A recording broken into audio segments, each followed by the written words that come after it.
Hello again everyone. Today we'll still be working with VMware for the PC. Today we'll be working with the terminal services role. First thing we'll do is install the terminal services role. The second thing we'll do is we'll connect to a notepad document from our partner server. The third step, we will create a RDP file. And the last step, we will use the terminal services configuration tool to configure remote desktop connections.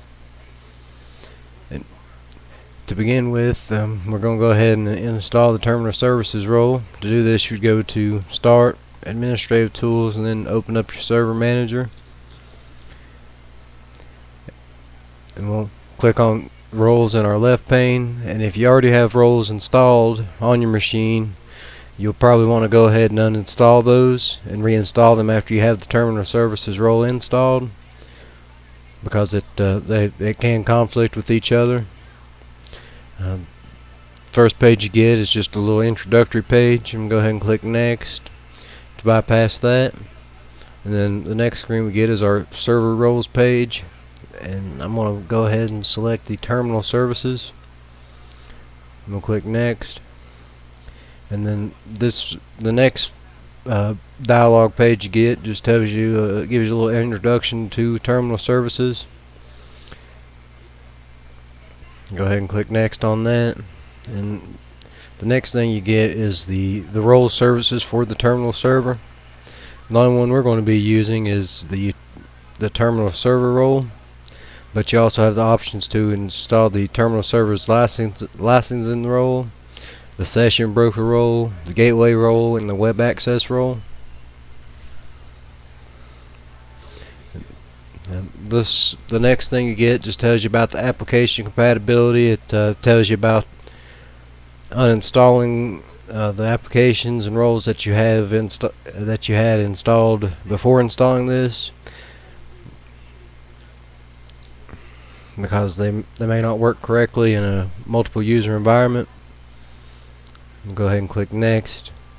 And this brings the next thing we get is our authentication method. You have two different options. The first is to require network level authentication. This is a more secure authentication method, but it requires you to have that your client computers and your terminal services computer, they both have to support network level authentication.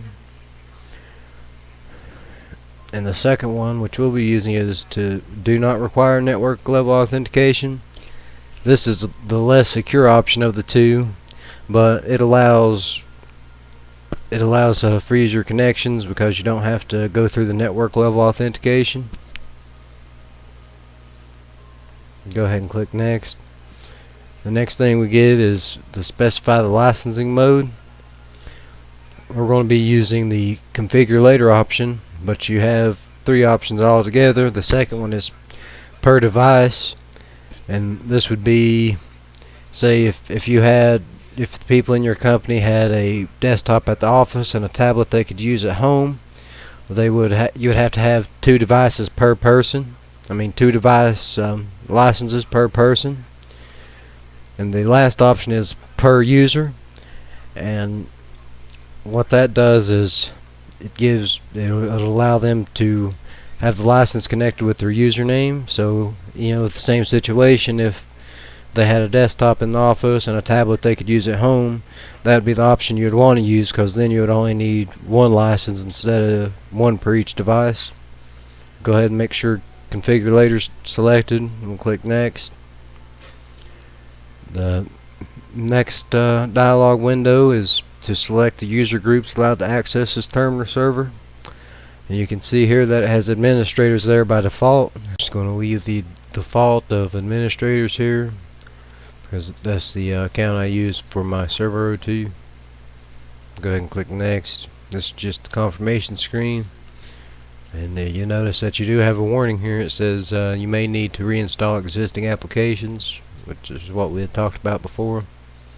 And once you see everything's how you want it, go ahead and click Install. And after this does install, you will have to restart your machine. I'll be going on with step number 2 of we'll be connecting to a notepad document on our partner server. I'm on my partner server right now, and what I did was I went into Notepad, I made a file, I keyed in some text, and I saved it as lab08 in my documents folder. Now I'll be going to my server 01 machine, go to Start, All Programs, Accessories, and Remote Desktop Connection. And in the Remote Desktop Connection box that pops up, we'll click on Options, and you have options up the top: General, Display, Local Resources, Programs, Experience, and Advanced. In the logon settings, we'll type in the name of the computer we're going to connect to. For me, it's 2020 Server 02, and you'll type in your username. Mine is Contoso /administrator. We'll go ahead and click Connect down on the bottom. And this brings up the Windows Security dialog box where it asks us for our password. Go ahead and type that in.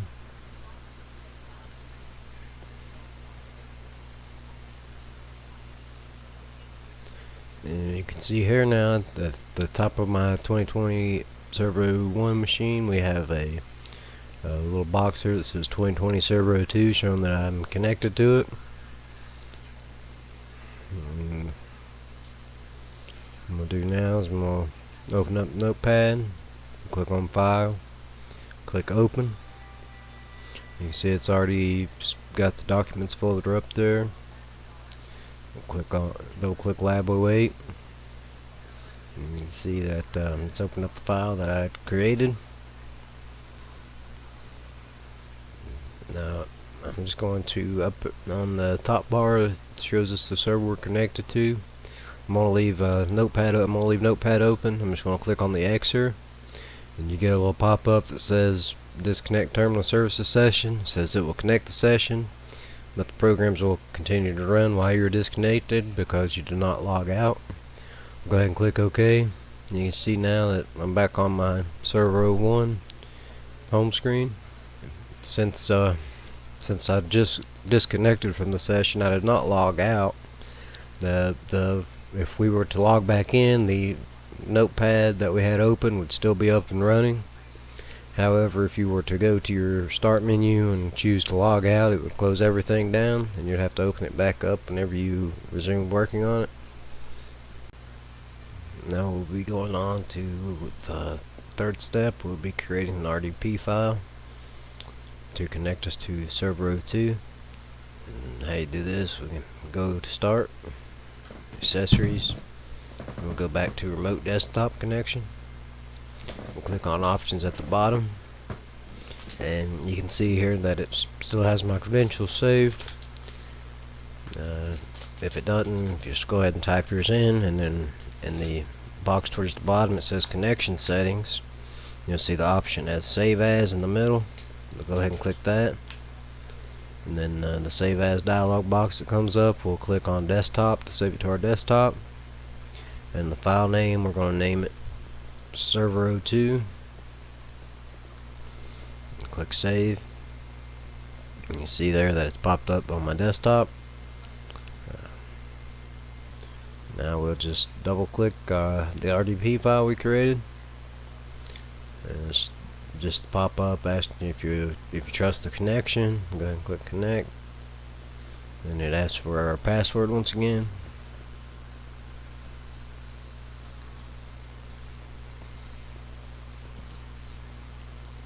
You can see there it's connecting, and you can see here that the we're successfully connected.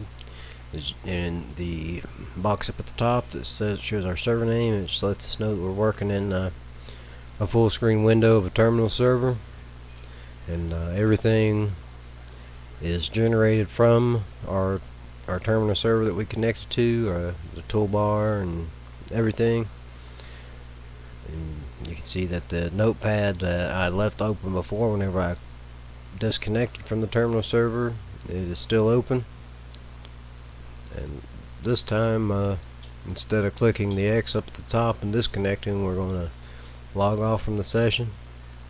So we open up Start, we'll click on the little arrow We'll click log off, and it terminates our session and sends us back to our original desktop. And we'll be moving on with the last step in the video, which is creating a RDC, which is using the Terminal Services Configuration tool. To do this, we go to Start, Administrative Tools, highlight Terminal Services, and we'll click on Terminal Services Configuration. And then in our middle pane here, you can see configuration for terminal server, and below that you have connections. And we'll right click on the RDP-TCP and click properties. And then what we're going to be changing is under environment. So I went ahead and clicked on that, and you can see here it says initial program.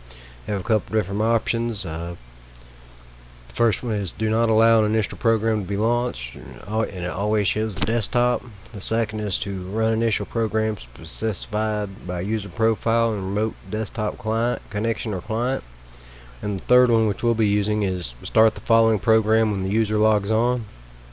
Okay, I went ahead and typed in the program I wanted to start up. The program I want to start up is the Notepad program. And the start in box, it'll start it for the user that I logged in with. Go ahead and click OK. And I'm also going to be making another change here through our remote desktop connection. So go back to that, and we'll click on options, and then in the top tabs I'm going to click on programs, and I'm going to check the box to start the following program or connection. I went ahead and keyed in the program that I wanted to try and start up upon establishing connection, which will be the calculator. I'll go ahead and click connect. And once again, it asks us for our password, and then I'm going to go ahead and click connect. And see, once again, it asks for our password.